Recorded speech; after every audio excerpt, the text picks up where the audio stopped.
Let my cry come near before thee.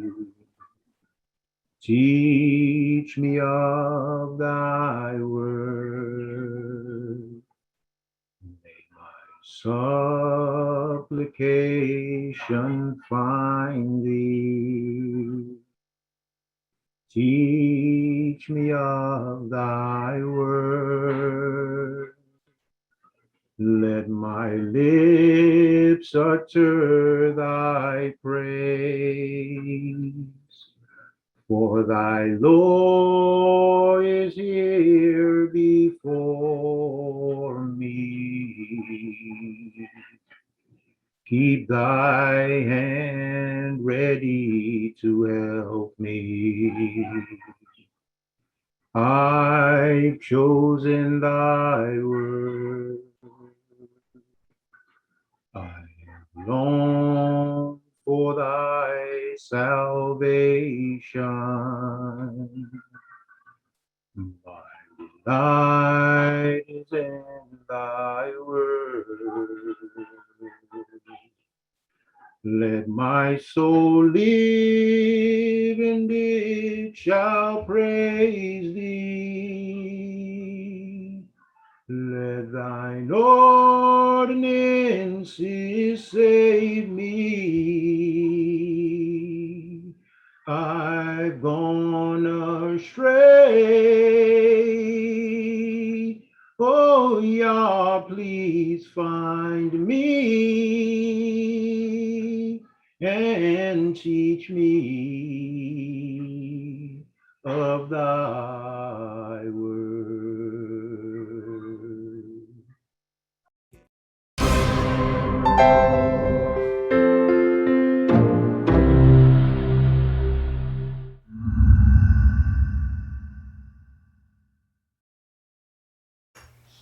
My name is Cohen Mikhael Ben Levi of the Hebrew family of Guyana. The aim of these dissertations is to cause the true house of Israel, who have been without knowledge of themselves for countless generations, and who are now being awakened by the God of the universe, to better serve our Creator. It is our hope that by reacquainting this awakening black nation with their laws and former history, it will hasten our return to our true identity, thereby acknowledging our ancient ancestors. This in turn will allow us to know our Father's God and prepare us to stand together to meet the terrible day of the Creator that He is now readying for all mankind. May He cause all your minds and hearts to understand. Shalom. Would like to also greet everyone in accordance with the seasons. Kodesh Tov, I hope you've had thus far a blessed holy season in this month of Itanim. And I would like to say Kag Samiach, Modim, Lesimcha. May Most High grant you a happy and prosperous year in the seventh month, going into the fiscal year and into, of course, our path towards the next holy season in the month of Aviv. These seasons are separated approximately by 6 months. And it's very interesting now that we are in our last segment of part 3 of our series. We're actually in the last part of part 2, which is the law of the Creator done away with or abolished? And so we hope to wrap up this segment today on the day of Chag Sukkot, the Feast of Tabernacle. It's just, again, the hand of Yah that the series began with the idea of the goat, meaning what is the greatest book of all time? And we've tried to establish, and I think that we have, that the 5 books of Moses called the Torah, or the 5 books that Moses received from the Creator on Mount Sinai, happens to be the book that gives the foundation of the entire Bible. All Western society is based on the genealogy. All nations claim to have been descendants of the three sons of Noah, Shem, Ham, called Ham, and Japheth. And so this book also gives us the foundation of the ancestors of the Hebrew Israelites, Abraham, Isaac, and Jacob, without whom Christianity could not start nor stand, because it's based on the Torah and the facts and the evidence that is stated therein. In similar matter, the history, the foundation of the beginning of the nation, the origin of man's existence, the knowledge of the Creator himself, who names himself, is all contained in these first 5 books. It is the foundation of the entire Bible. Furthermore, it's the word directly spoken by the Creator to man. Happens to be that he spoke to the nation of Israel. And Western society, in accepting the Bible as the foundation of a Judaic Christian society, they go back to the facts that are based in this very book called the Torah. And many times you don't hear this word because it's used basically exclusively in the Jewish community rather than the Christian, Protestant, Catholic Church. It's because the Jews still follow the law to this very day. Setting that foundation of the premise. Is the law done away with? Absolutely not. It's been kept, it's been handed down from generations to generations. And so this final presentation will lead us to the other important fact that one must know in order to understand the Bible properly. Who are the people? What part of the Bible is the greatest book? It's not the prophecy of Malachi or Jeremiah. All of them point you back to the Torah, to the law. And so this is a covenant that is everlasting. We pointed out, which we must keep in mind because all of this must be linked together. One dot linked to another. It's a connection that must be understood by connecting one idea to another as you read the Bible. We've pointed out there's public law, and there's private law, and there's moral instruction. And societies today, their constitutions are based upon the same. We'll be looking at later the Constitution of the United States of America. Some people perhaps don't even know and never seen it, and they live in America. And it's recorded, and it's in, again, the United States archives.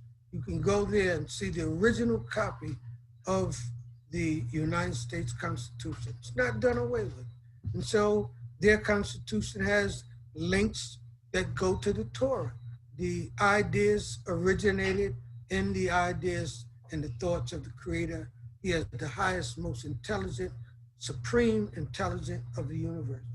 And of course, you cannot understand the Bible if you don't know who the true people are.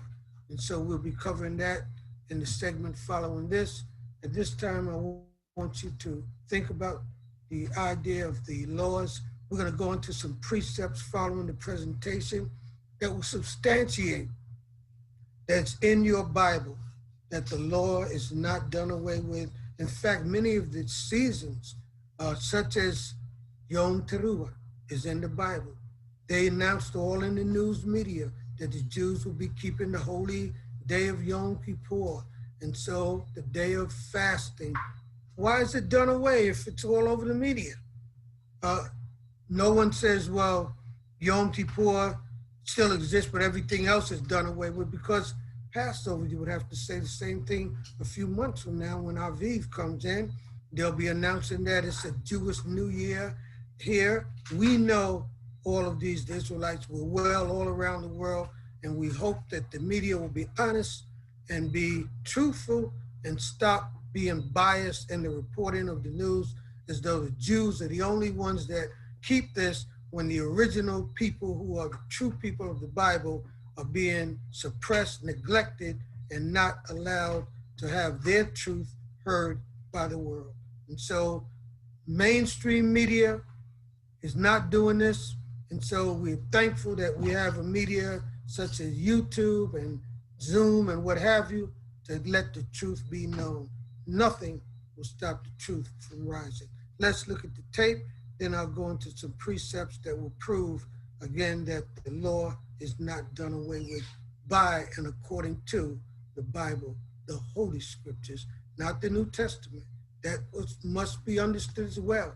We're dealing first with the foundation, which is the first part of the Bible. That's the Old Testament, called the Holy Scriptures. It's the word of God spoken by him within the Bible, and that foundation must be used to understand anything that comes that's added to it, that came later.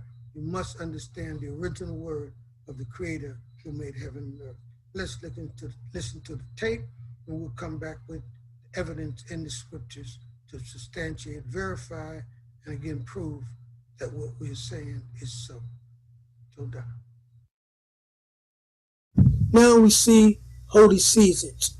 And so we know what are the holy seasons in Leviticus. I'll go over them very quickly. First one is the Shabbat day. You'll see that it's a law you cannot violate in Leviticus 23. Next one is Passover. Following Passover comes in the month of Aviv on the 14th day. On the 15th day is the Feast of Unleavened Bread for 7 days. Then there's a law that you must bring the counting of the Omer, the days, which are the counting of 50 days to your next feast, which is known as the Feast of Shavuot, Chag Shavuot, the Feast of Weeks. That's another holy day. The next holy day appears with, of course, a Shabbat every single week throughout the year. In the 7th month on the Hebrew calendar, it's the month of not July, it's the month of Itanim or Etanim.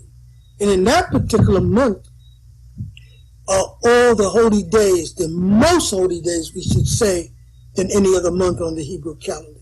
It begins with Yom Teruah on the 1st day, Yom Kippur on the 10th day, on the 9th to the 10th. And then, of course, on the 15th day is going to be 7 days of Feast of Tabernacles or the Feast of Booths. And then, it's the holy season in the Hebrew calendar, another public law. It ends out with Shmini Atzeret, commanding all Israelites, the king, every prince, every priest, every person in the nation of Israel who is clean, to come and observe this day called Shmini Atzeret, a day of contemplation, of thanks about the goodness, the mercies of the Most High throughout that year. And that's our culture. Then in Numbers, another book, the 27th chapter, specifically is another law that shows you a civil law. It's a law of inheritance. Again, proof that all around the world, there are laws of inheritance. And many of them are nothing but what we see here. That whenever, as in the case of the daughters of Salafkar, whose father died in the wilderness, but he did not die in the matter of Dathan, Korah, and Abiram, they went to Moses and asked him, why should the name of our father be done away with from among his family? Because he had no son. Give unto us a possession among the brethren, the sons of our father, meaning of the other tribe, our uncles. So Moses brought the matter to God. That matter, if you look in Hebrew, is called a kukwat. It's an enactment that was added to the Constitution by God, because in our Constitution, he's the only one that can add to it. And he did it in this instance before, of course, the Torah was closed out during the wilderness days. And he said that this will be a statute whenever this comes up, a law for a special, particular set of circumstances. So the daughters of Salafkar, Moses was told by God, they speak right. God is always about right. Thou shalt surely give them a possession and inheritance among their fathers' brethren, and thou shalt cause the inheritance of their fathers to be passed unto them. And of course, if you really read that through thoroughly, he'll tell you that, again, what should happen. He says, thou shalt speak unto the children of Israel and say unto them, if a man die and he have no son, then he shall cause his inheritance to pass unto his daughter. And if he have not a daughter, no daughter, then his inheritance shall give his inheritance unto his brethren, meaning his brothers. If he has no brethren, then he shall give his inheritance unto his father. In the constitution of countries, they even sometimes will put the wife before the mother and father if he's married. So they tell you in other societies, but the point is, do other societies have laws of inheritance? Yes, they do. Some of them are gods and some they've added their own to. All countries during time have inherited the laws of previous generations, and they might have added to it, even taken away. They even said with us, when they formed they took all our laws away. So they try to make us believe. But some of them, they were necessary. They could not do away with it. Or else you're going to have disputes over inheritance. You got to have certain laws, rules that determine who's right, who's wrong, what do you do under these set of circumstances as opposed to others. And it gets precedence. That's why in courts of law, lawyers look back to other cases and they determine what was decided then. Again, showing you that law is important and you never do away with it, because that's what lawyers do. They refer back to cases sometimes before they were even born. Can never do away with the law. Our point, ask yourself, as you've heard this teaching so far, is God's law done away with it? Are they telling us the truth when they say that? Have we been deceived, hoodwinked, tricked, bamboozled, like Malcolm said? And if we have been, how? This is how they did it. And Malcolm had many things that he said that were extremely wise, but I remember when he left the Nation of Islam and he came back from Mecca, he saw in Mecca all these Muslims of all different nationalities. And he felt strange because they had to show him how to do things, to pray in Islam and how to kneel, and the rug and the garments they had. He didn't have a turban. He went to Saudi Arabia. He went to Mecca with a shirt and a tie. And so, again, when he saw all of that, he started thinking differently. Where's my culture? If I'm a Muslim among them, am I just doing what they're doing, or do I fit as a Muslim with my own culture? And that's when he discovered this revelation. I don't know who I am. I don't know my nationality. And that's why when he came back and he came before the press, check out his footage. He said, I'm a black nationalist. I'm no longer a Muslim of the Nation of Islam. I believe in certain principles and so on and so forth. But he said, I'm a black nationalist. The problem was, he never got to name that nation that was a black nation, that was his nation. That's what I'm doing now. This is a continuation, if you really know it, of Malcolm's mind, where he was going and where he was at the time of his death. In fact, I'll share this with you. I've said it in other forums. When I met my teacher, Cohane Levi ben Israel, he's deceased, and another man named Yosef ben Ephraim of Cohane in Brooklyn, in the Bronx, in fact. These two men were scheduled to meet Malcolm X at a meeting in Harlem.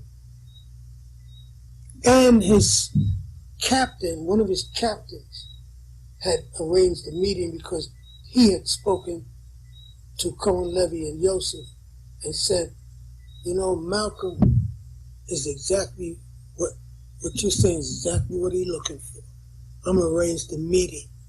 Malcolm was assassinated at the Audubon Ballroom, they told me, a week before that meeting.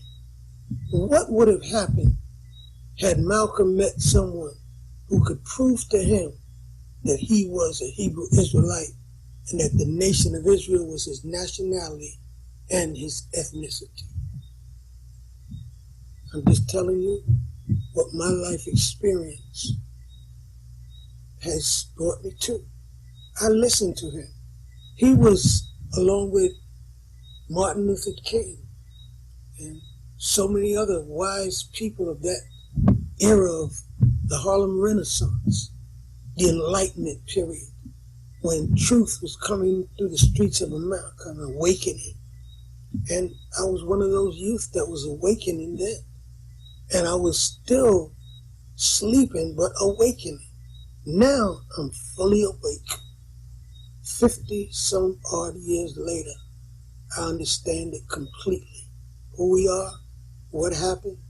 I've studied Islam. Let me just take it out here and show you. The Holy Quran.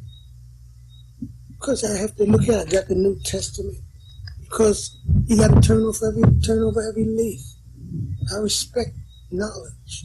And there's knowledge in the Holy Quran. It's not my knowledge, but it's knowledge. It's knowledge for humanity. But it's not the knowledge that came through my ancestors.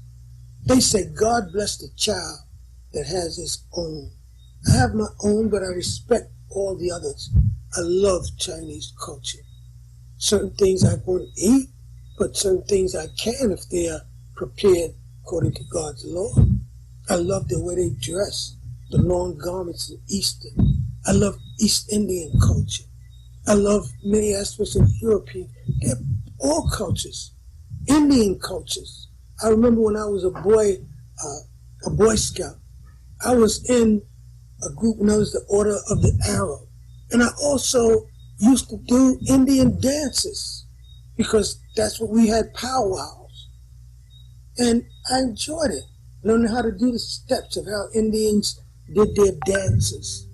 These are part of my experience as a child, 12-year-old in the Boy Scouts, traveling to states around, going to jamborees. I met all kinds of people. I loved them.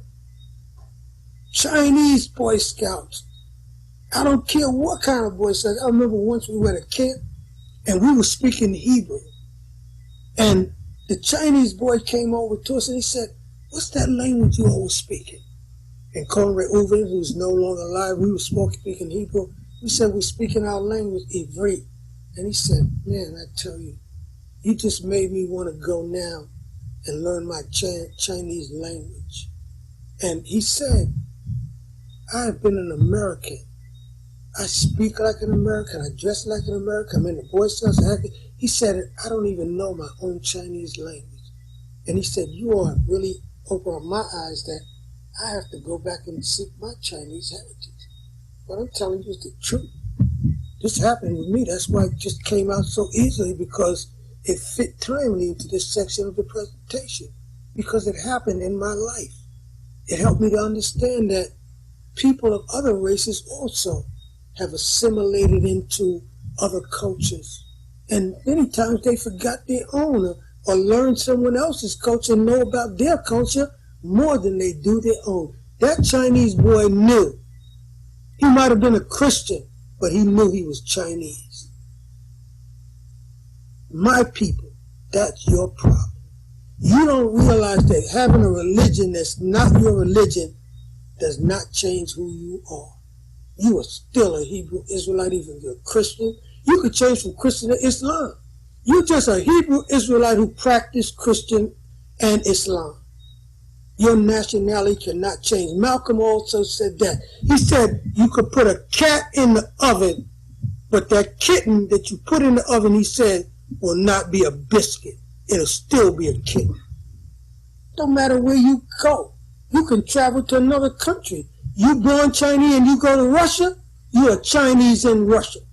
You go to America and you're Israelite, you're a Hebrew Israelite in America.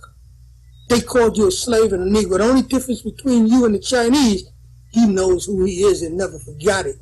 Yours was taken away by God. And that's also written in the Bible. A truth-centered teaching. We go on and we can see that if a man don't have any brethren, he can raise children for his brethren, for his brother. And that's a law in Deuteronomy. It's known as the Yevimah. Some of these laws, I'm just bringing them into fruition. In Numbers, we have another law that we're about to look at, and we want to see that all these things are judgments. In the 30th chapter of Numbers, in the 2nd verse, it proves again that this is a constitution. This is not a religion. Not in the Bible. These laws in the Torah, the lifestyle of Israel was not a religion. It was based on laws, statutes, commandments, and a whole lot of other terms that referred to the covenant. And the covenant, called the Berit, which we're going to speak about in a month, it is the law. So there's nothing religious about this that I'm speaking. The 5 books of the law, we named it. It's Israelites of colonial African slaves, original constitution before slavery. This was how we lived. These were the rules that governed our society in Northeast Africa, in the land of Israel, called the Promised Land, called the Holy Land. And Moses spoke to the heads of the tribes of Israel in Numbers 32, the 2nd verse, saying, this is the thing which Yahweh commanded. Because consistently, whenever you see Lord, nowhere does his name change. He tells you in that law about the fact that, again, a person has, a man, the right to determine what a decision is above his wife and his children in the household. So you just see that that's part of the Constitution again, because it tells you who has the authority to make certain decisions. In the household of Hebrew Israelites, the man is the head of the home. In Western society, they have deliberately given the women more opportunities. She makes more money than her husband many times because they wanted to change up this order. That's how they destroyed our family structure. Many women say, this is my house. And so that man, he can't do nothing. And sometimes if she don't have a mind, a mind that fears the Creator and keeps his commandments and knows her place in the divine order, she's going to say we got equal rights. And that's not true before God either. The man is the head. He's held responsible in that home by God. So, again, if violation takes place in the home and they're sinning, he's not looking to that little boy, that girl, or that woman. You're the man of the house.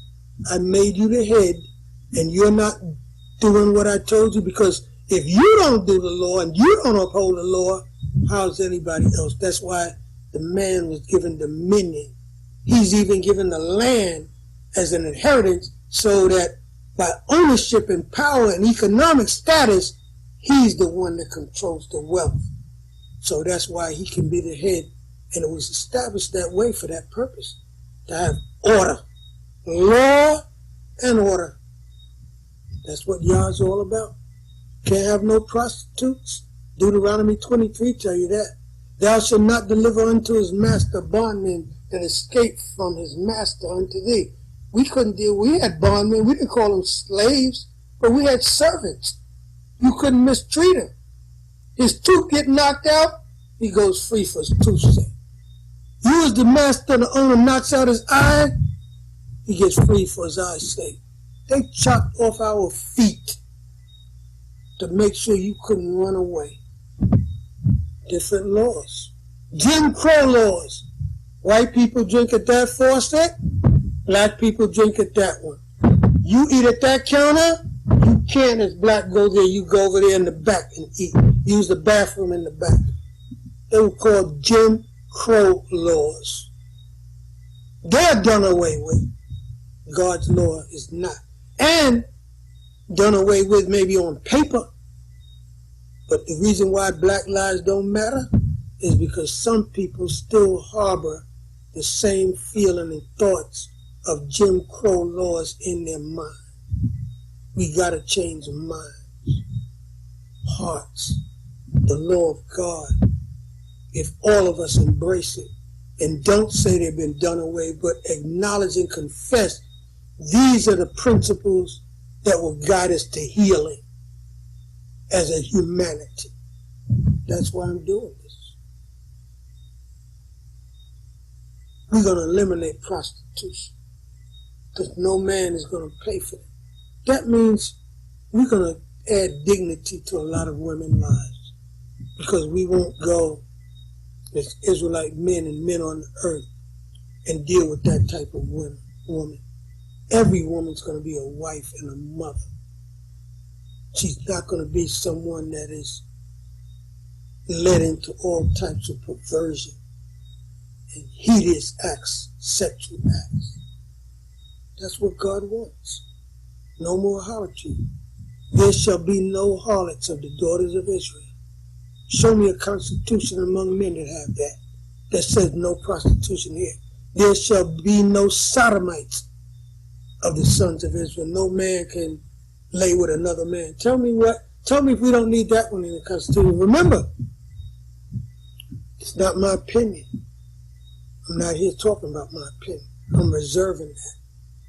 I'm speaking about the laws of God, what he thinks, what his position is on the behavior of us human beings. Let's examine, let's consider what I'm saying. You got a choice again. It's always been about a choice. Choose you life or choose you death. Choose you good in God's sight or choose you evil, what's good in Satan's sight. The two forces. The adversary, Satan, which means adversary, and the righteous King, Jehovah, who made everything in the universe, who even rules Satan. He don't have no power over his maker because he created everything, even a rebellious angel. Everything the Creator is responsible for making. Deuteronomy 24. Another Lord that sets us on a path of righteousness, a guide for mankind. The father shall not be put to death for the children, neither the children be put to death for the father. Every man shall be put to death for his own sake. It's in the laws. You can't change that. Now they're saying somebody died for your sins. Who changed this law? Who gave them authority to do it? I would like to begin to come to some finality to this presentation. I'd like you to take a moment to think about whether or not these facts are strong. Do they establish that the law has not been done away with? Now I want to go through a psalm. It's Psalm 119.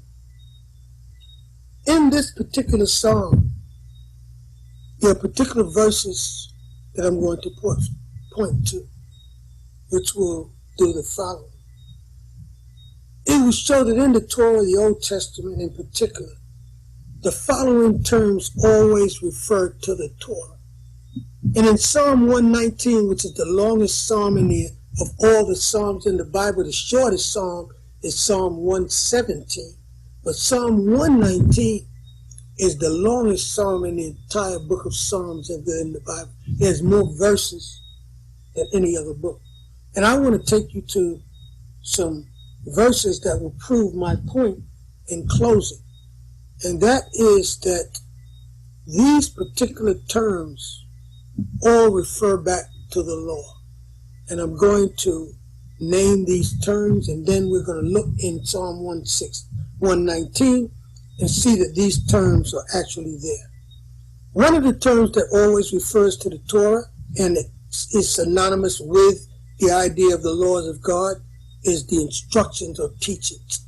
Sometimes the Torah is called the instructions or teachings. The law in Psalm 119, the first verse, I would like to read that for you because, again, we're just going to read one verse as we do this psalm and show you that there's a word there that clearly will Again, establish and corroborate what the Levitical priesthood is presenting to you today.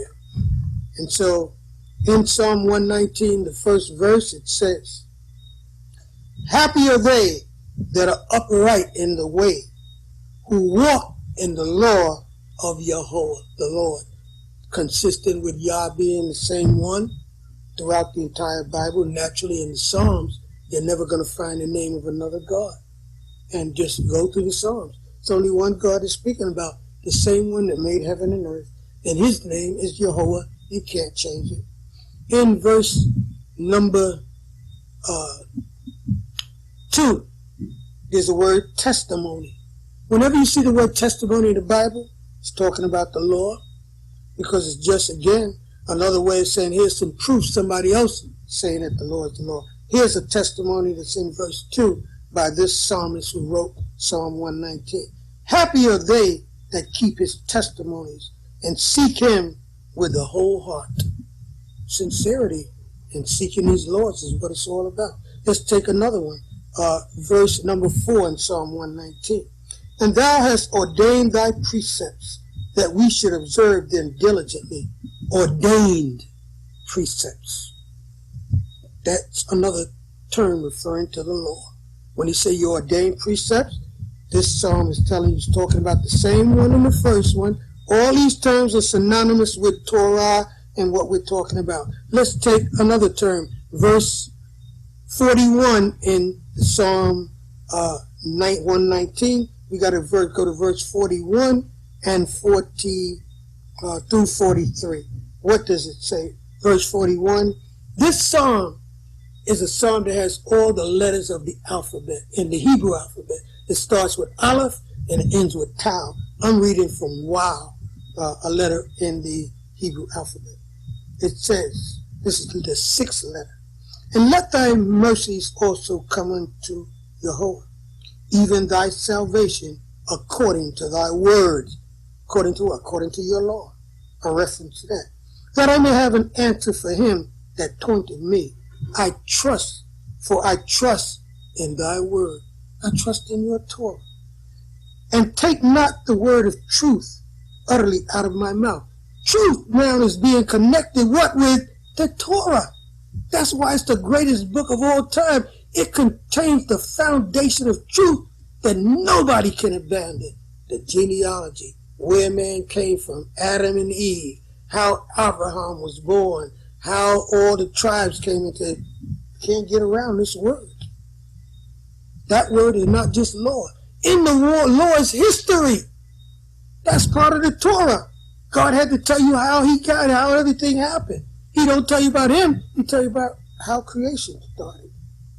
"Take not thy word of truth utterly out of my mouth, for I hope in thine ordinances." Ordinances is another word. It's a word that really is not an accurate translation of mishpat, which is judgment. Because it's not an ordinance that tells you what the penalty is. It's a judgment. That's more precise. Some laws are the penalty for breaking the law.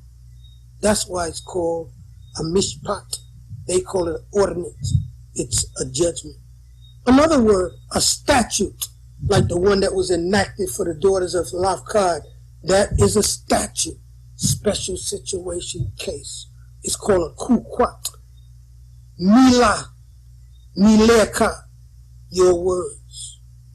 Again, you have all of these words, line by line, precept by precept, qual with qual,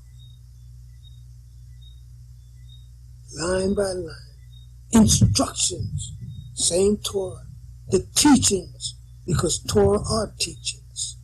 These are the terms. We're going over them. Covenant. Covenant means all 5 books. That's what Israel's agreement is. They would maintain and observe to do everything God told them in the Torah, which is their covenant. And if they did not and disobeyed, they broke the covenant, they broke the law, and therefore the judgment of Deuteronomy 28 was enacted. It came automatically into existence with the breaking of the law. A spirit manifested in him. His ways, we'll find out, and let's take in verse 119, Psalm verse 5, to show that word statute. Oh, that my ways were directed to observe thy statutes.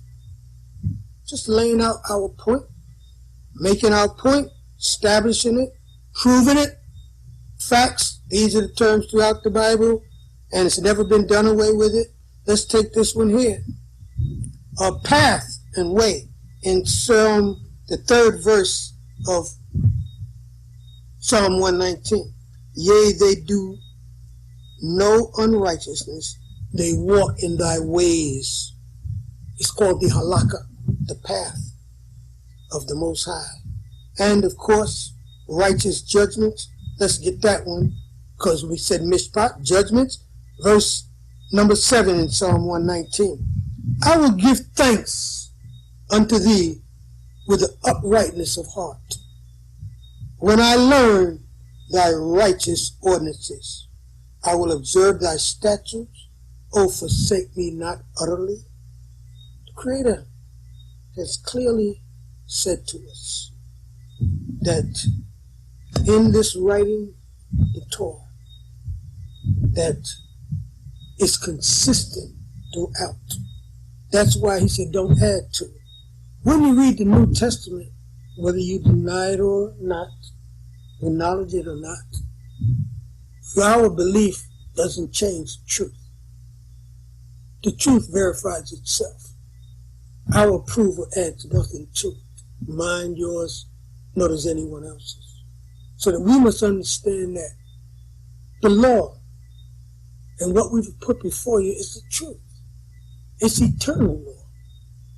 And I am sure that every one of you will agree that as I read this verse, let's see in Psalm 119, as we close out this presentation, whether or not this word that we now read in verse 44 of the Psalm 119, it says, so shall I observe thy law continually forever and ever. Because the law is forever. It's not going to be changed.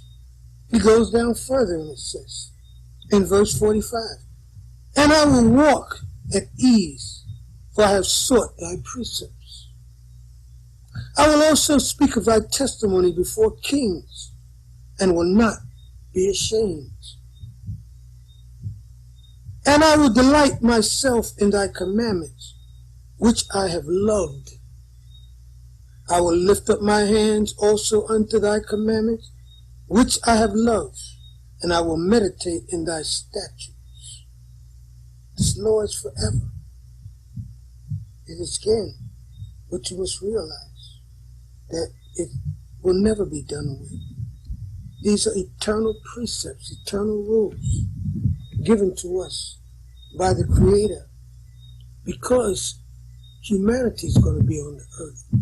He will need these righteous rules to remain here, because everything that happened to the so-called black man or Negro, look at his life. He is one of the most spiritual people, even without going to church. Everybody knows that. The Gospels, the black people and their spiritual history, it's known worldwide. We are spiritual people. We're just spiritually confused. And so, this is an attempt to help eradicate that amongst my people in particular, and humanity as a whole. And many people who are not Israelites know what I'm saying is true. I hope that's palatable to you, that you can swallow it and digest it, accept it, and live it, uphold it, uphold the truth, whatever position you're in.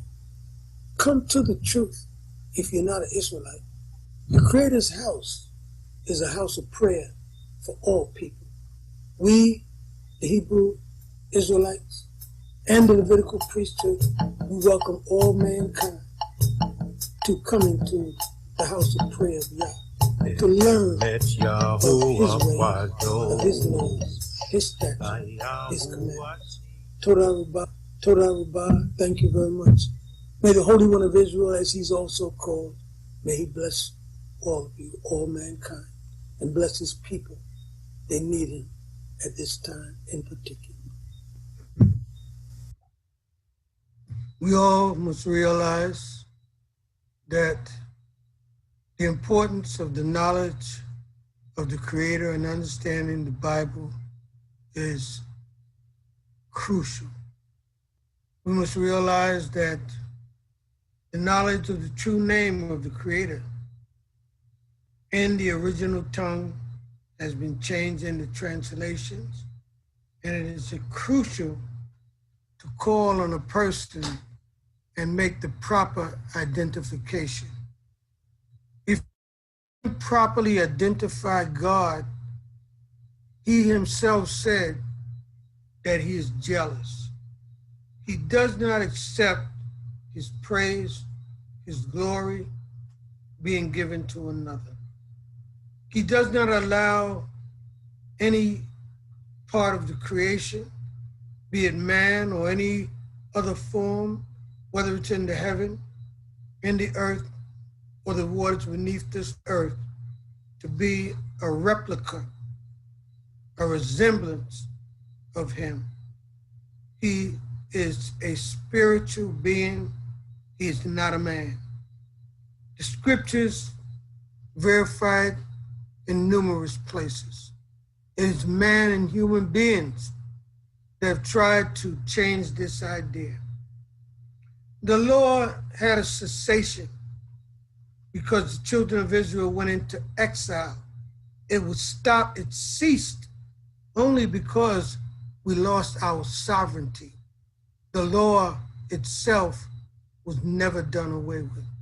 We were destined and told that we would go into captivity, and we went into captivity by the prophetic word of the Maker of heaven and earth. We must know and understand that we're living in a Western society, and the Torah is the opposite of the laws that we live under, which are human or man laws, as opposed to a constitution given to humanity and given to us by the Maker of heaven and earth, the Most High, who made heaven and earth, the God of Abraham, Isaac, and Jacob. Elohim, we call Him the power of Abraham, Isaac, and Jacob. We want to make it clear that justice is equality, it's equity, it's fairness. All over the world, in the United States of America, we can see that there's no constitution whereby humanity is not crying out for justice, for equity, for equality. They want the same treatment, meaning justice for all. All over the earth, people are saying justice should be one. No one should be above the law, and no one should be below the law.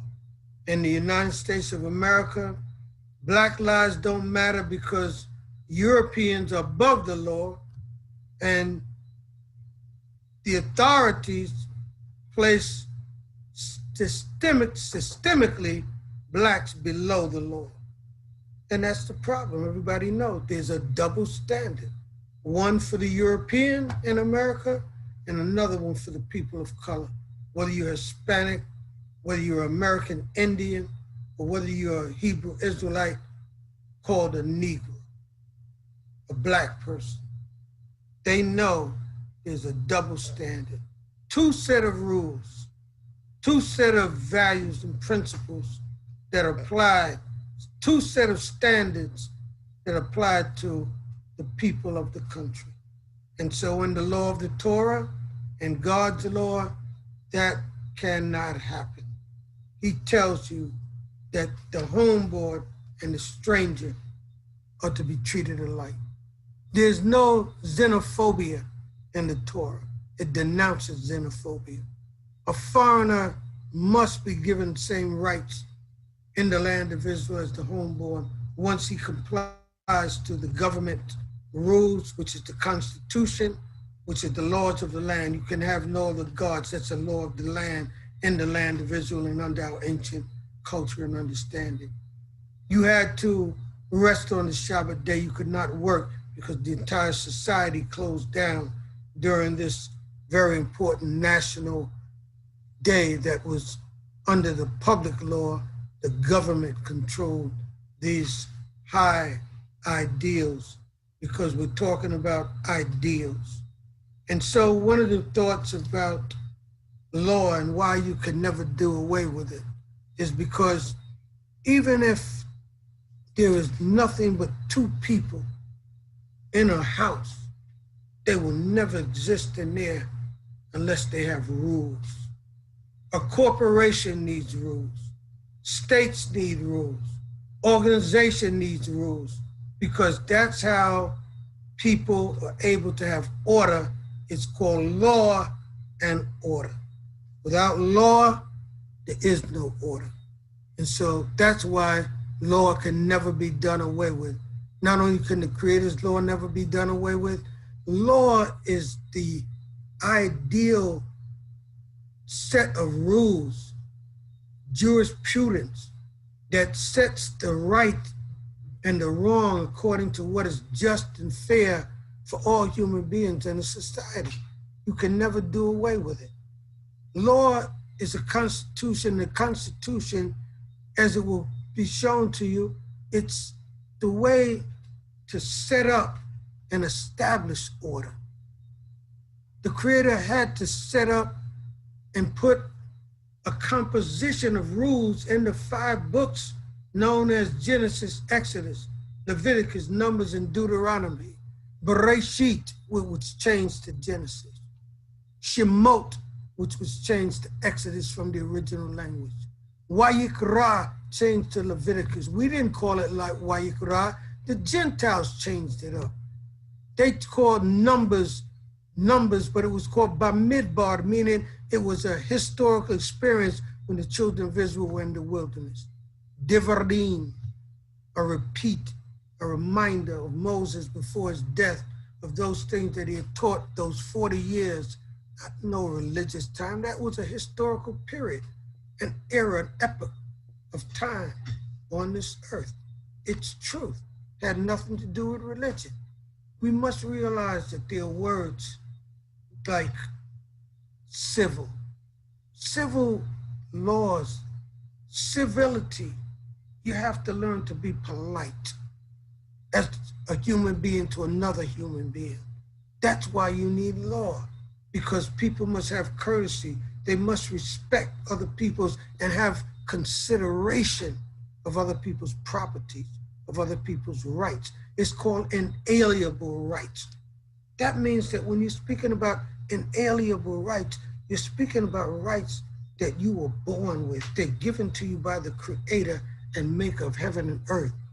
They're rights that are rights that come and cannot be taken away because they're given by the Most High to every human being. You have a right to not be attacked and have your life taken by someone that's another human being. That's an inalienable right. The Creator gave you that right. It cannot be transferred or taken away. It's a human right. When you oppress and what is being done to young Black men is a violation of their human rights. It's a violation of their inalienable rights given by the Maker of heaven and earth. No one can take it away.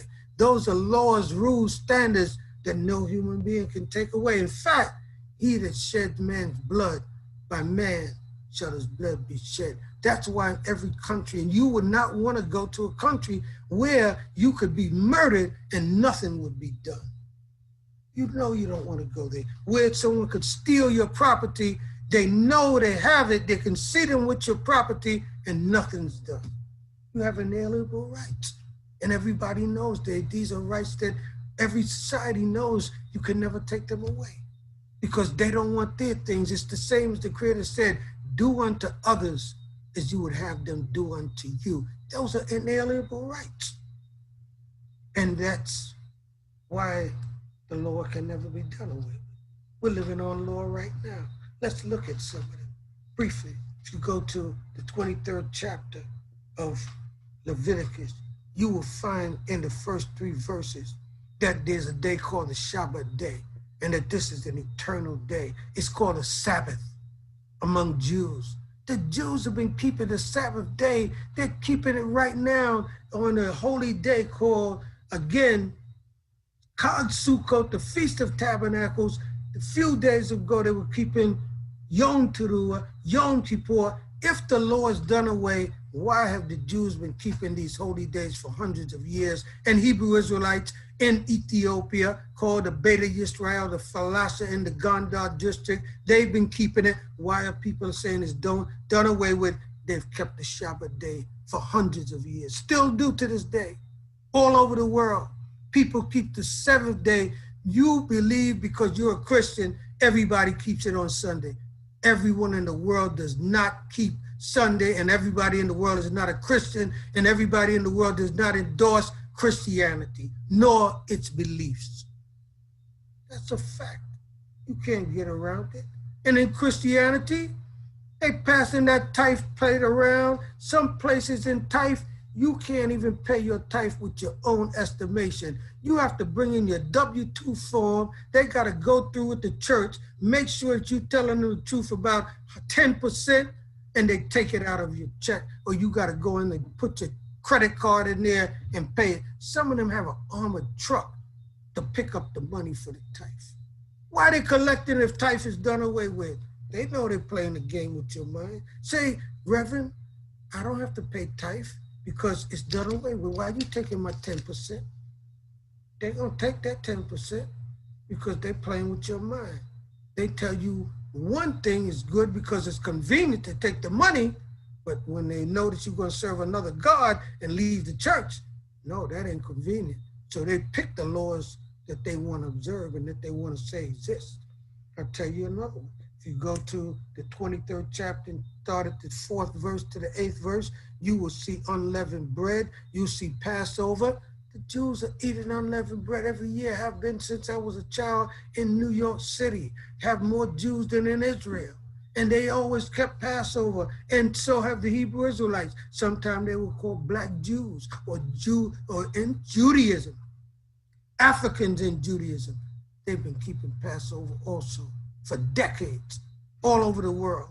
In Ghana, the Igbos, the Nigerians, in, again, Nigeria, in Ashantis, in South Africa, the Zulu, the Xhosa, all of these people have been keeping it. The Falasha, the Limba.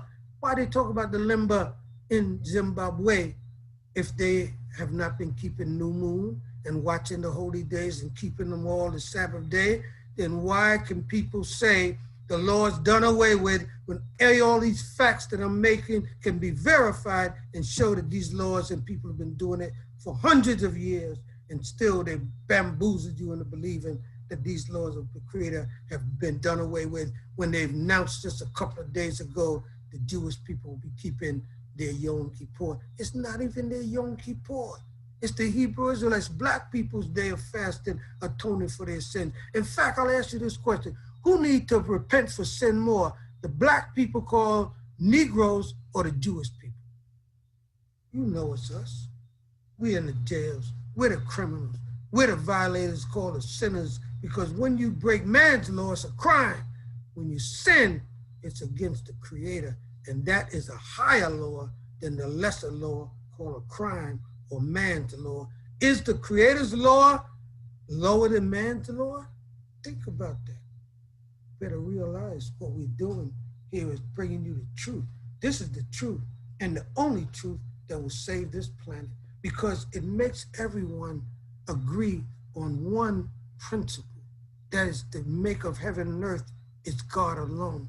And he's the one who can give life, every Bible says, and take it away.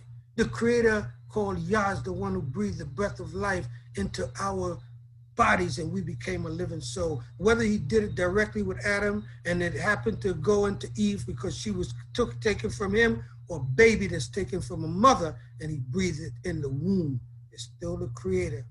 It's making that baby come out alive rather than stillborn.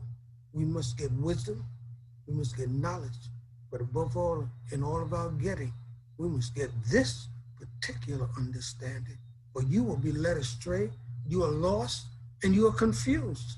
You can look at these facts and verify them, and if you're not aligned with the Bible, which is what I'm saying is aligned in the Bible, it's going to be found what I've said in Leviticus 23, in Leviticus 23, 4-8, 1-3. Let's go to the 16th chapter of the book of Leviticus. On that day, it tells you about the two sons of Aaron, Nadab and Abihu. They were killed. Time doesn't permit me to go line by line, but at other forums, other occasions, we will do that. But you go and check it and verify. So I'm not telling you, it's in your Bible. You will see that from the 29th verse, sometime give or take, whether it's the verses of the book of what we call the King James Version. It might be a verse above a verse before, but let's go to the 29th verse of the book of Leviticus in the 16th chapter, and you will see plainly that it tells you that you're going to have a day once in a year where you may be forgiven for all your sins. And it tells you there that this is an ordinance, this is a law forever, a statute forever. Why does it say Passover, keeping the Feast of Unleavened Bread in the book of Exodus 12 verse in the 12th chapter to the 17th verse? When it's read and put before you, you will see that it says that you must eat this unleavened bread forever throughout your generations in all your dwelling places. How can you believe someone when the Creator told you that it can never be done away? It's everlasting. These precepts are sound. Truth is sound wisdom. It's solid. Tell me this. Do people do circumcisions? Hundreds of thousands, millions of Muslims are circumcised because the law of circumcision is not done away with. In the Jewish community, they have circumcisions on the 8th day for every male for hundreds of years, centuries. So have Israelites been doing it centuries before the European ever found and converted to a Jewish synagogue or religion. It's a fact. They even say it. 2,000 years, the Beta Yisrael, the Falasha, the seed of Israel that left Israel and went to Ethiopia in the Gondar district. They flew them into Israel, Operation Moses, Operation Solomon, because they had to do it because the media identified that they were going to Russia, to Europe, to bring Jews back to the land of Israel, flying over Ethiopia, passing over those black people who are also aligned with the Bible, with the Torah, with the heritage that deals with the Creator of heaven and earth. Why are you recognizing white people who convert to Judaism? It said it was all in the media, but you don't recognize the black people that you're passing over who were Israelites, Hebrews, before Judaism as a religion was ever established. These are facts. Why are you not accepting facts? Is it the color of my skin? Why is it the color of their skin makes them right? Why can't you investigate any human being to see what the facts are? In a court of law and in justice, and you are saying your societies are democratic, you are based on justice. When we put up the United States Constitution, you're supposed to have rights. It was established on giving justice that they did not receive from England. Now, the same things, they were taking your taxes. England could tax the colonies, and the colonies could do nothing about it. Black people are getting taxes, and people in America, and they can't do nothing about it. It seems like what they fought to get America established on, and the very freedoms that they fought to get from England, they're denying those freedoms to us and to other people. We're called second-class citizens. They were second-class citizens in the colonies. And so they fought. They have gun laws because the British did not allow them to have guns. So when they set up their Constitution, Second Amendment, we have the right to bear arms. In case we don't like this government, we can overthrow it the way we overthrew the British government to set up what is known as the United States of America, established by 13 British colonies originally. And so the Constitution, it has a parliament in England. The United States got a Congress. If you listen to the American national anthem, it's just the words change. It's the same thing as the British national anthem. Just the words just change in a lot of the songs that they're singing in America today. America is the son or the daughter of Britain. That's the mother country for the Americans. Britain is their mother. And a lot of their constitutional ideas either were changed because they didn't like what British did, or they took some of the same ideas and they found in the United States Constitution as well. And whether they have different constitutions, one thing for sure, they're both oppressors of people of color. And their history tests to the fact as well. It's not a new thing. They have to change an old hatred that still exists. That's what the problem is. There's a double standard in England for people that come from India, the people that come from Africa. Once they are not British and have the hue, the skin, the hue color, they're discriminated against in America and in England, and globally, all of the Europeans work together to oppress the African nations, the Indian nations, all the people of color. If they're gonna be honest and have an earth change, the Creator's punishing and has put a pandemic on this planet because there's international unrighteousness. And they know it. This is not just rhetoric. These are facts. It's facts in the fact that just go and look at the economic aid that's given to African countries, people of color, and look at the aid that's given to European nations. Go and look at the help, medical, whatever it is, there's indiscriminate behavior. Only among Europeans, they discriminate when it comes to people of color all around the world. Black lives don't matter anywhere on the planet. And that's what has to be understood, and that's what must be changed. Europeans have to get a change of heart. This is not a hatred for them. This is a defense against their hatred for us and for people of color. That's what this whole planet is suffering and under right now, deep consideration. This is the part of facts that the media don't want to talk about. Some people don't want to say that in America, if they were everything that they claim to be in democracy, liberty and justice for all, there's no way a man like the man who's presently in the White House could have so much support. That must be who they are, except for those wonderful, good-hearted people who are standing with Black people like they did in the times of the abolition days when they stood up and denounced that it was wrong how we were being treated. There were good Europeans there, there are good ones today, but there are too many that makes this election so close. That's the problem. And everyone knows it, they just don't want to say it. There are too many Europeans that have hatred for people of color. It's a hate that they have. They taught it to their children, and the children have to be retaught, and they must be retaught these things that I'm speaking. We are one humanity. No one has a right to kill, to hurt, to steal. It's your inalienable human right to know your name, to be taught your history, to be taught your culture. We need to demand human rights, not civil rights.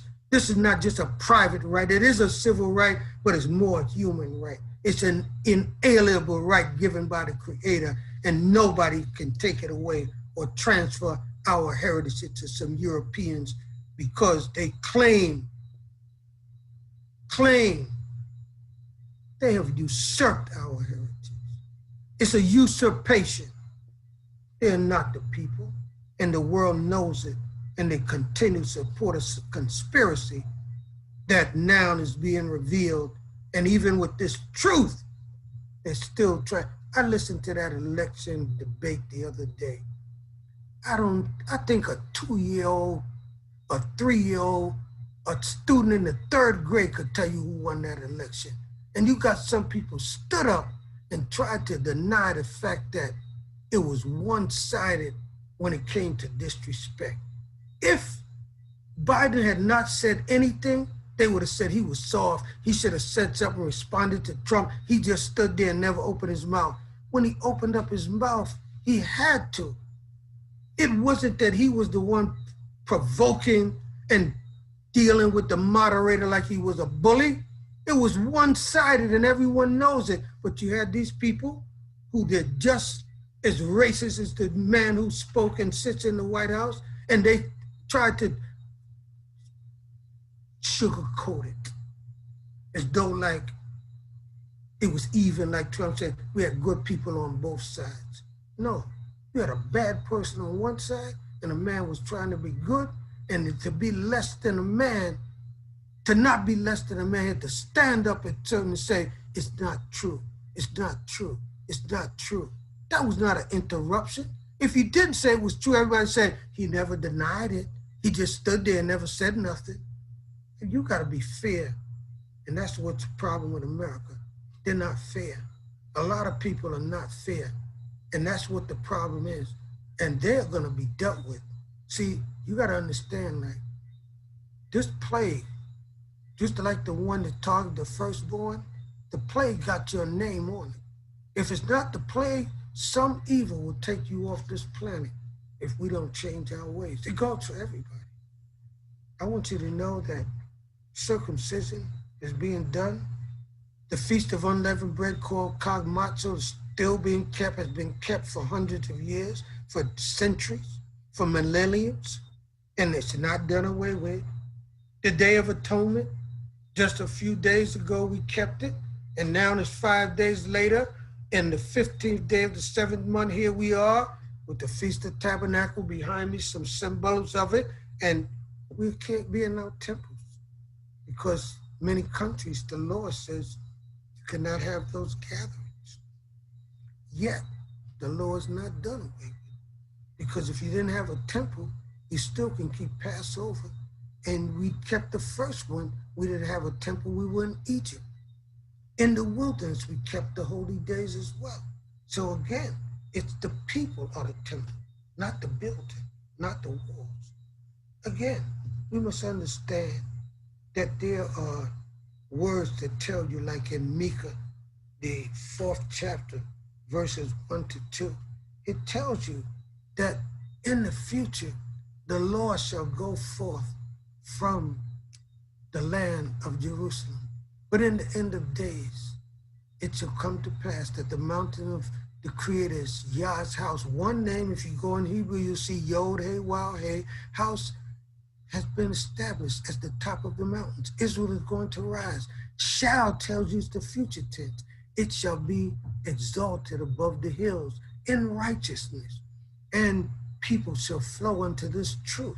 Many have been listening, and I thank you for giving me an honest hearing. Non-Israelites that are saying this man is speaking the truth of the Bible. You can go and see what he's saying is in there. And many nations shall go and say, come ye, and let us go up to the mountain of Yah, and to the house of the power of Jacob, because we're not going to be acting like Negroes. Everyone will respect a righteous Israelite, a dignified black man. And there are many of them out there. Why do they respect Barack Obama? Why do they respect Denzel Washington? Why do they respect, and I could go on and on and on. Why do they respect Martin Luther King? Because in spite of his blackness and what he stood for, they knew that man was a man of integrity, of virtue and honor, and that what he was speaking was right. And that's why one day they're going to say others like me that are speaking right all over the internet, the YouTube, the viral station. They won't put me on mainstream media. That's because they're unrighteous. They're unfair. They'll put on Christianity every Sunday morning. They'll put on Islam and put it on because they'll even put on an ignorant Israelite just to slander and to make sure that they're not fair, and put it on intelligent people who can explain it and can represent it truthfully. They are unrighteous. America, you're in an unrighteous position because your leaders are unrighteous. And he will teach us of his ways. Look at the stimulus program. They stole that money, billions of dollars, and I guarantee it's in the politicians' pockets. They have businesses where the money was channeled to them, and they gave the old people $1,200. The common family, if you could see and trace that stolen money, the companies that didn't even need it, they got big. They just took a check and deposited it in the bank. They didn't even need that money. They didn't spend it on airlines. The airlines been robbing you with everything from food to a pillow they've been charging you for, and your hoe is punishing them because ain't nobody flying now. See, they don't want to put spirituality into what's happening. It's all about politics. This is about the Almighty. This is about the maker of heaven and earth. Until you get it, you're going to see more trouble than you ever saw in your life. And he will teach us, Israel, people like me. Who would have believed my report? Who would have believed that truth would come out of the Negro quarters? They're supposed to come out of somewhere in suburban Beverly Hills. That's where righteousness is at, so they say. But no, who would have believed that a little Negro boy born in Harlem and Brownsville and people like him, the downtrodden, the oppressed of the earth, would be speaking the truth? Who would have believed our report?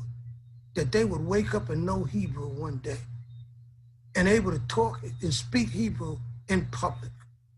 No, they forgot the end of the matter, because when they read the Bible, they never realized that prophecy stated what the end would be. And it's not in Revelations.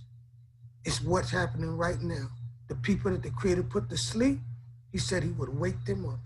And that's what's happening. Let's go back to that scripture, because I want to just make sure you get it.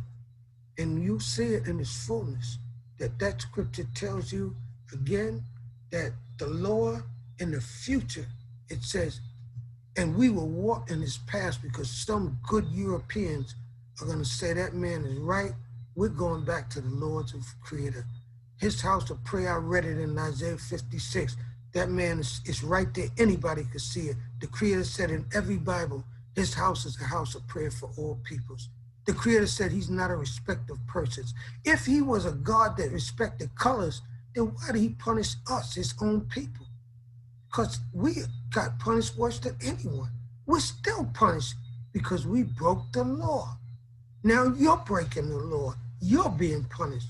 We're trying to break the law and be blessed. For out of Zion shall go forth the Lord. How's the Lord going to go forth from Zion in the future? And you saw shall, which is the future tense, and the word of Yah from Jerusalem, if it's done away with.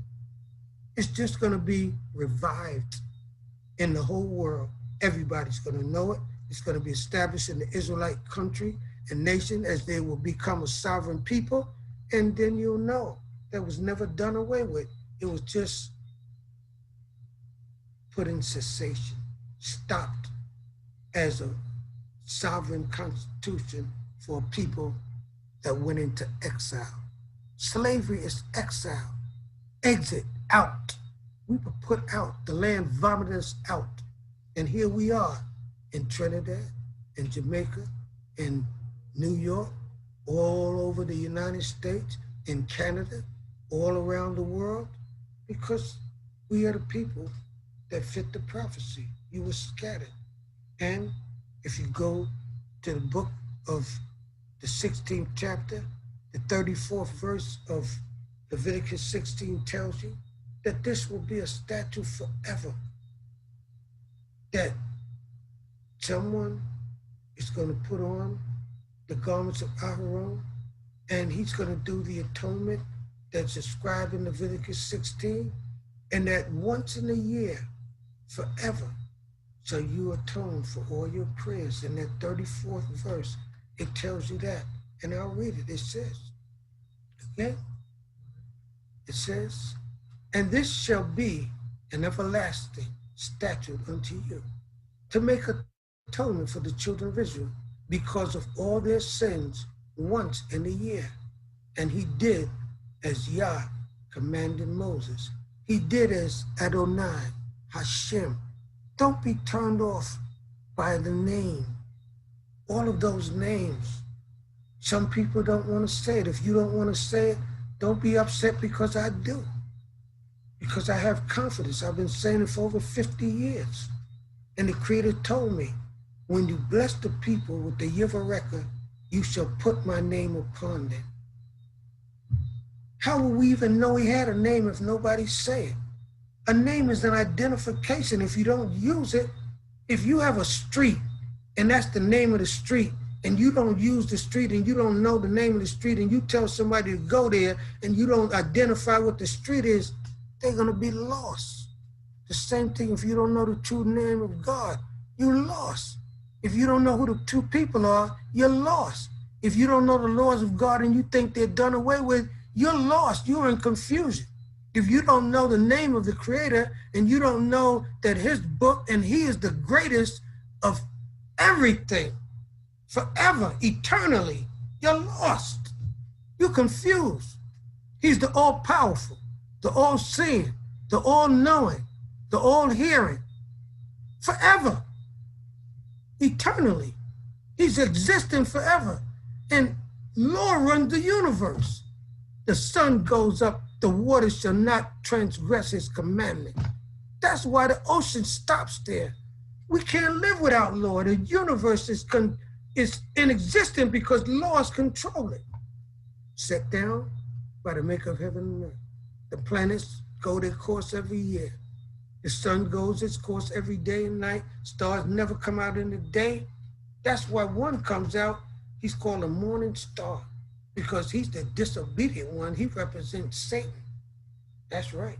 He comes out in the morning, called the morning star that Isaiah speaks about. How thou fallen, O Lucifer, star of the morning.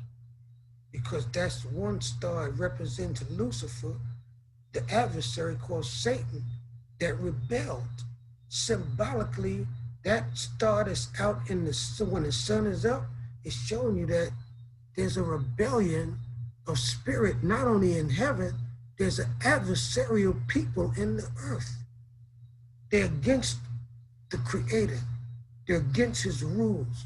If he says man should marry a woman, Satan says no. Man marry a man, and woman marry a woman. If he says, in other words, the Creator says, thou shalt not have incest relationships, the church and Satan will approve it. If the Creator says, rest on the seventh day, man says no. He rested on the first day, which makes no sense. If the Creator rested on the first day, most of the creation would never be in existence because it never had a chance to even be created. He only celebrating the first day, not acknowledge all the other work he did. It don't make sense. It don't fit. When it don't fit, you gotta quit, throw it out, free it. That's not the truth. I'm telling you, you gotta get this. It's simple. Micah says it. It's an everlasting covenant.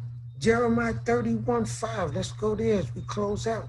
Because I don't know, some people, we want to get that precept in Jeremiah 31:5. Some people, no matter what you say to them, they'll never change. They'll even know what you're saying is right. And some people, we must understand this. The Creator don't want them to know the truth. They don't deserve it. And so he won't open up their eyes and mind. Are you one of those people that the way you're living, it's like pearls? He said, I don't toss pearls. I don't give this valuable knowledge to people that act like an animal. This is for righteous people. So you have to understand. It says in Jeremiah 31:5, and this is one of those cases where sometimes the book doesn't line itself up properly. But I want to make sure that you get it. So I'm going to make sure our reader has it and I have it so you can get the real point of what is being made here at this time. We're talking about in Jeremiah, the 31st chapter. And there's a thought there that must be understood. And it says here the following, taking it from the 3rd verse. From afar, Yah appeared unto me. Yea, I have loved thee with an everlasting love, says Jeremiah or Yirmiyahu the prophet. Therefore, with affection have I joined thee. Yea, I have loved thee with an everlasting love. Therefore, with affection have I joined thee. Again, I will build thee, and thou shalt be built. End of prophecy, that they didn't see that end, that we would not just be torn up, but we're being rebuilt today. We're being put back together as a people, O Virgin of Israel. Again shall thou be adorned with tabrets, and shall go forth in the dances of them that make merry. We're getting on our culture. We're becoming a happy people, those who are doing good and right. Again shall thou plant vineyards upon the mountains of Samaria. Many countries have gotten their independence that were one colonies. And just like slavery had a process, our redemption is a process as well. The planters shall plant and shall have the use thereof. We're not going to be exploited and other people take what we plant. For there shall be a day that the watchman shall call upon the mount Ephraim, arise ye, and let us go up to Zion, unto Yehovah our power, because the table is turning. The Most High has given us a chance to once again be blessed, but He wants us to change our ways. Righteousness exalts a nation. Sin is a reproach to any people. Doesn't matter whether you're black, whether you're white, whether you're European, whether you're African, Asiatic, doesn't matter to the Creator. What matters is that, are you doing according to righteousness in the Most High's sight? In ending out, I want to make it clear that we're now moving on to establishing the fact that the true house of Israel, the nation of Israel, is identifiable now. We're no longer the hidden ones. And I will show you the evidence that will let you know that we are awakened. We're keeping right now, as I speak to you, we are in the midst of Kal Sukkot in the African communities of knowledgeable Israelites that have awakened, conscious people who know their history. We're all over the world. We're observing what is known, and then some Christians keep this, and even though Christian, the Feast of Booths or the Feast of Tabernacle. It's in your Bible. It's just that you now keep it Lent, man-made days, and you've done away with the created days. You're keeping Easter.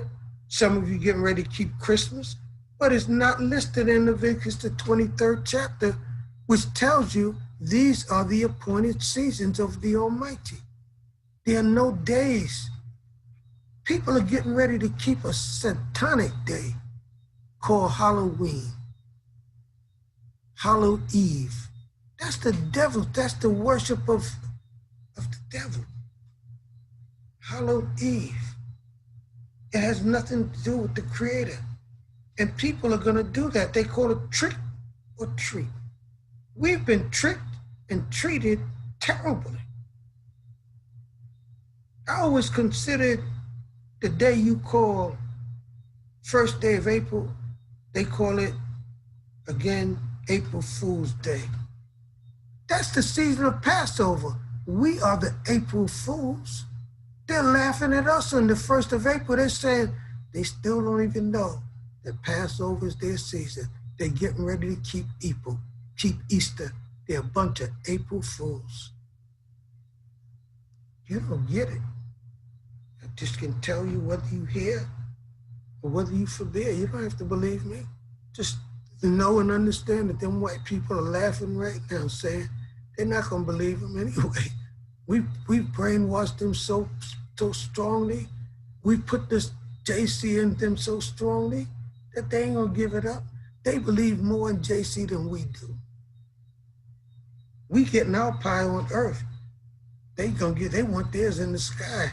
We got all the gold, the silver, the food, the diamonds, and they want to go to heaven. You've been duped. You don't even get it. But I hope and pray, because there are many out there that do get it. But see, that's what I've been saying all along. You're not the ones that need to hear this. I appreciate your giving of your precious time, because time is precious to listen to me. All of my brothers and sisters that know these things, I hope you're learning something from it. But the people that I want to hear me are everywhere, in every country. This is a truth for every human being. It's your inalienable right to know the truth. The Torah is the truth. The creator that made heaven and earth is the truth. Everything else that's not connected with that is a lie. If your God is not the one that made heaven and earth, you're dealing with a lie. If your God is not the one that took the children of Israel and brought them out of the land of Egypt, you're living a lie. If your Tanakh does not identify with the people that are truly the ones that were there in Egypt and they weren't Europeans, you're dealing with a lie.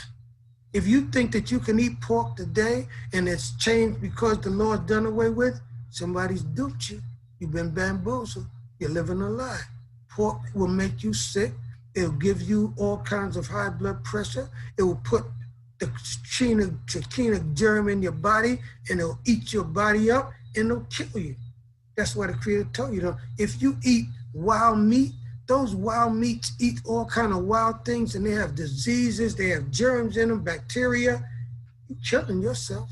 The Creator tried to save your life, to tell you the difference between clean things that are fit for consumption and some things are not fit for consumption. Some things are edible. They're made to be eaten. And some things, they weren't made to be eaten. And you have people say, I'll eat anything as long as it's moving. You're crazy. You're going to eat anything that moves? That's an insane thought. Think about all the things that move before you make such a ridiculous statement. And then read the Bible and know the law. Then you'll see how far you are from the truth. Because some people, they don't even care if the Creator said it. The Pope matters more to them, or their teacher, or their leader. You could put anyone you want above the Creator, and you violated the law, because He told you, you shall have no other powers, no one that you put above me, who made heaven and earth, and you're in trouble. And that's why civility, being polite, is no longer here, because we don't respect the Creator. He demands that you speak kindly. He tells you that in Proverbs, that your words are like a honeycomb, and that words can either be like a sword. You know, words can heal, and words can give you a wound deeper than a weapon, because you can use that same mouth to kiss, and you can bite with the same mouth and harm and hurt. We want to ask you to reason with the Bible when we end out. Think about private rights, citizens' rights, which is what the Torah speaks about when it tells you about how to treat your neighbor, when it speaks about all those laws that are private laws. We have a constitution like everyone else. public things that the government's supposed to uphold. The government of Israel, the king, if you first served a false god, King David's government would deal with you. If you did certain things wrong, the government's supposed to uphold and bring justice and deal and execute and exhibit and send the right judgment and fair punishment or reward. Condemning the wicked and justifying the righteous.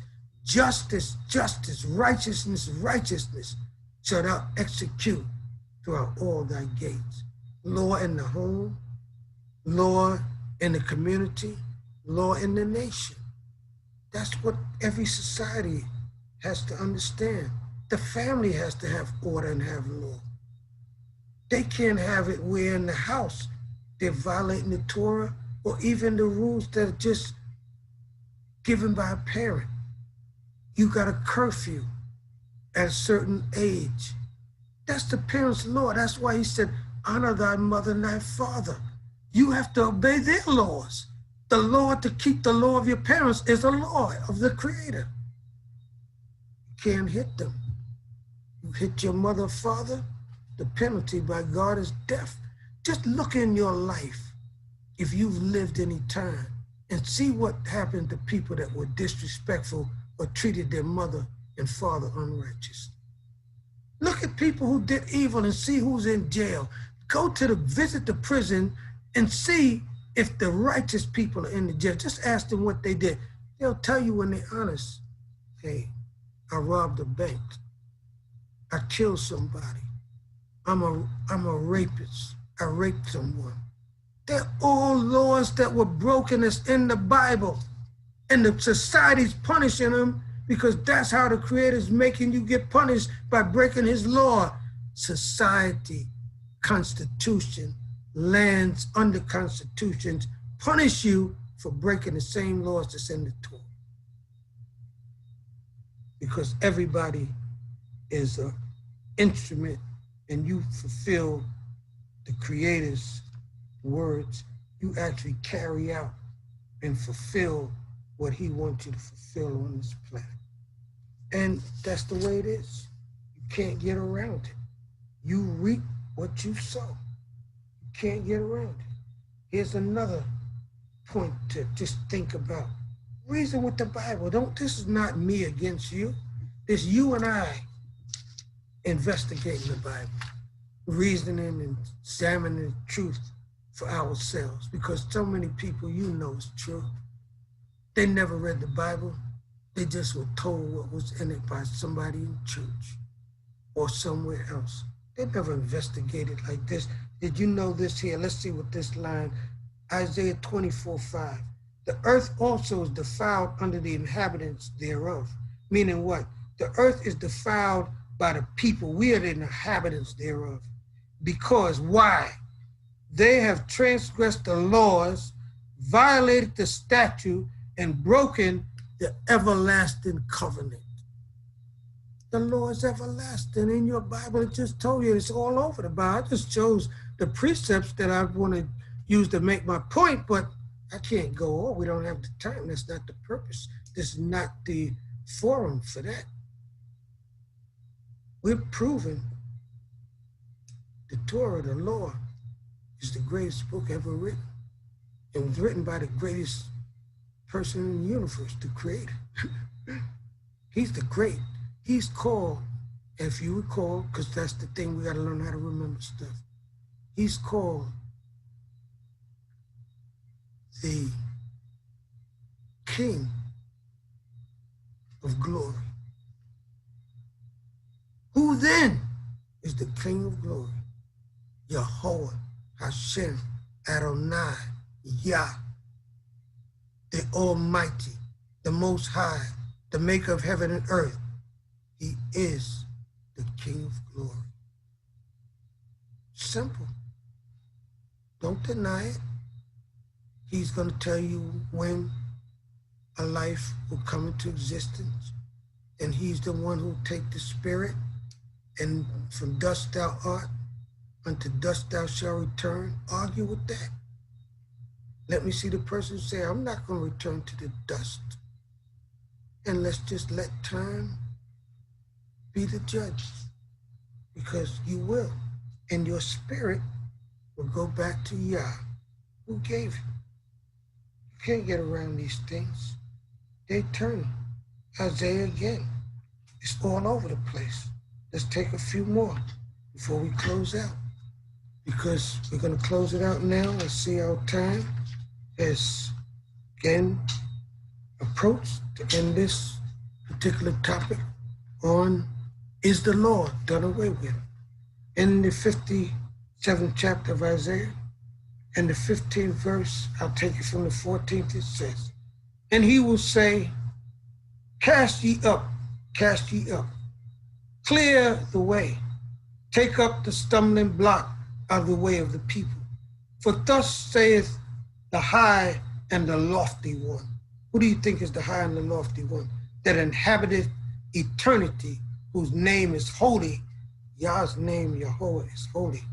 I will dwell in the high and the holy place, with him also that is of a contrite and humble spirit, to revive the spirit of the humble and to revive the heart of the contrite ones. My words spoken in humility is to every humble heart out there, and hope and pray that you've understood, that you will go back, do your own investigation, and come to the conclusion of what the truth truly is. That is the maker of heaven and earth, Yehovah, Yah. He is God and no other. He's the Most High. He's the Creator. That his laws is a covenant between him and Israel and all humanity, and it's forever, because the earth is here forever. It's just a matter who's going to live in it. The people must be known, and you who are the most in need of truth, my people, who are most in need of righteousness, my people, I hope and pray that you will know that you are the people that were chosen to represent righteousness, to be that light in your lifestyle and how you would live and behave and speak, to be that kind people in the eyes of other nations. They follow us for every stupid rap song we sing. Some of them are intelligent, by the way. For every stupid dance we do, they follow us. If we take our pants and wear them below our belts, if we tramp on the backside so that the woman can say and the man can see that, again, we're just as lewd and loose, and we don't have respect because of that, and you think about it, change our ways, and realize that we can lead the earth, black people, my people, Israel, in a righteous path rather than an unintelligent one. And then a path of deeds that you have the power. They know you when you're good. They follow us when we're doing foolishness, but they will also follow us if we do righteousness and execute it.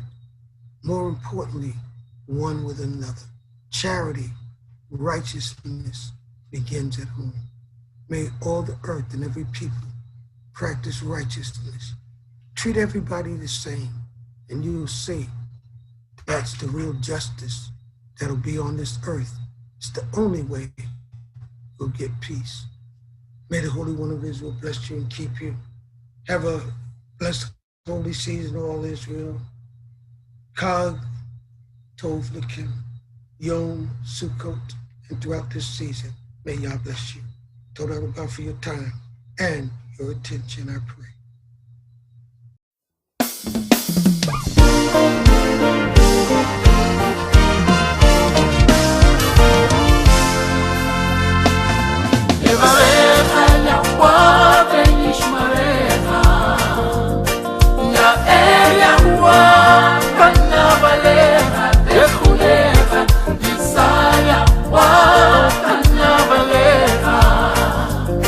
Ven a ser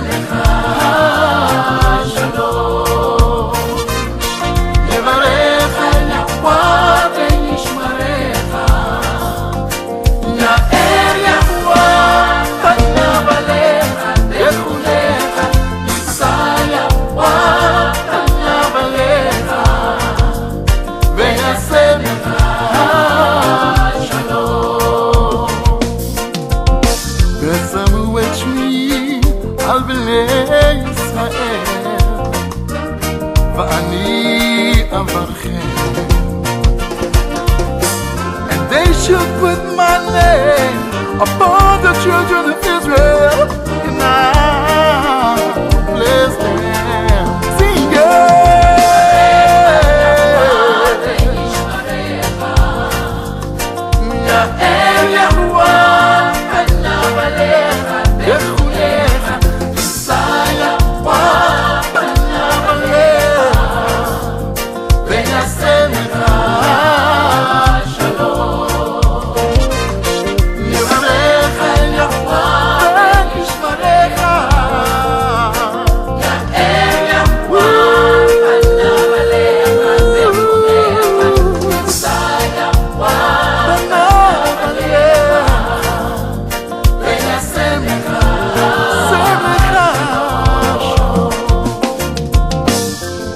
Family to among Israel so Name dia mishira wo One family to among Israel so Name dia mishira wo